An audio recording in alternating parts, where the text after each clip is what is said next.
নন্দীগ্রামের মন্দির স্বচ্ছতা অভিযানে দেখলেন আপনারা শুভেন্দু অধিকারীকে, আর রাজ্য বিজেপি মুখপাত্র শ্রমিক ভট্টাচার্য এই মুহূর্তে বড়বাজারে রয়েছেন। তিনি মন্দির সাফাই অভিযানে সামিল হয়েছেন রাজ্য বিজেপি মুখপাত্র শ্রমিক ভট্টাচার্য। অর্ণব মুখোপাধ্যায় আমাদের প্রতিনিধি রয়েছেন আমাদের সঙ্গে। অর্ণব, আজ এবং কাল এই দুটো দিন মন্দির সাফাই অভিযান রয়েছে, বিজেপির কর্মসূচি, দেশব্যাপী এই কর্মসূচি। এই মুহূর্তে বড়বাজারে শ্রমিক ভট্টাচার্য। একদমই দেখো, মহাজাতি সদনের পাশে যে রাম মন্দির রয়েছে সেই রাম মন্দির এই মুহূর্তে পরিষ্কার করার কাজ করছেন বিজেপির মুখপাত্র শ্রমিক ভট্টাচার্য। তার সঙ্গে রয়েছেন বিজেপি নেতা নারায়ণ চট্টোপাধ্যায় রয়েছেন। তারা এখানে ঝাঁট দিয়ে তারা এখানটা পরিষ্কার করার কাজ করছেন।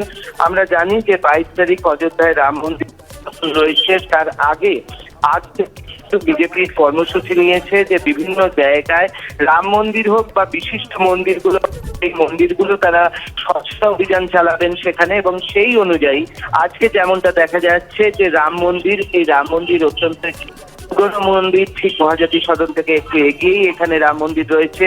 শেখ সুরজমাল জালান ট্রাস্টের পক্ষ থেকে এই রাম মন্দির সমস্তটা দেখাশোনা এবং সেখানেই তিনি এসছেন শ্রমিক ভট্টাচার্য। এবং তারা এখানে কিন্তু এই মন্দির পরিষ্কার করা এবং সেখানে যে স্বচ্ছতা অভিযান, সেই অভিযান তারা এখানে চালাচ্ছেন। একেবারে কেন্দ্র থেকে রাজ্য বিজেপির শীর্ষ স্তরের নেতারা আজকে মন্দির সাফাই অভিযানে নেমেছেন। দুদিন ব্যাপী এই কর্মসূচি। 22শে জানুয়ারি অযোধ্যায় মন্দির উদ্বোধন রয়েছে, সেখানে রামলালার প্রাণ প্রতিষ্ঠা হবে এবং তার আগে আজকে দুদিন ব্যাপী এই কর্মসূচি নিয়েছে বিজেপি। একদিকে দিল্লিতে আপনারা দেখতে পাচ্ছেন সর্বভারতীয় সভাপতি বিজেপি জেপি নাড্ডা, তিনি যেমন মন্দির সাফাইয়ে নেমেছেন করোলবাগে, তার পাশাপাশি একদিকে এই শহরে রাজ্য বিজেপি মুখপাত্র শ্রমিক ভট্টাচার্য বড়বাজারে তিনি মন্দির সাফাই করছেন। আর অন্যদিকে নন্দীগ্রামে শুভেন্দু অধিকারী আজকে এই একই কর্মসূচিতে সামিল হয়েছেন তিনিও। কেন্দ্র থেকে রাজ্য বিজেপির সর্বস্তরের নেতারা আজকে একযোগে সামিল হয়েছেন দুদিন ব্যাপী এই কর্মসূচিতে। মকর সংক্রান্তি উপলক্ষে বিজেপির এই কর্মসূচি মন্দির সাফাই অভিযান। 22শে জানুয়ারি অযোধ্যার মন্দির উদ্বোধন এবং সেখানে রামলালার বিগ্রহে প্রাণ প্রতিষ্ঠার তার আগে রাজ্য জুড়ে এবং দেশ জুড়ে এই মন্দির সাফাই অভিযান। জয়প্রকাশ মজুমদার তৃণমূল মুখপাত্র, তিনি কি জানিয়েছেন এই বিজেপির কর্মসূচি সম্পর্কে, শুনুন।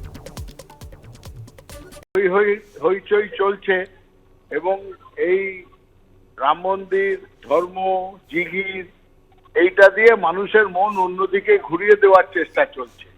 কিন্তু ঘটনা তো হচ্ছে যে একদিকে 4 জন শঙ্করাচার্য, যারা হিন্দু ধর্মের পৃষ্ঠপোষক, ধারক বাহক বলা হয় ভারতবর্ষে, সেই 4 শঙ্করাচার্য একসঙ্গে রাম মন্দিরের এই অনুষ্ঠানকে পরিত্যাগ করেছেন অধার্মিক বলে।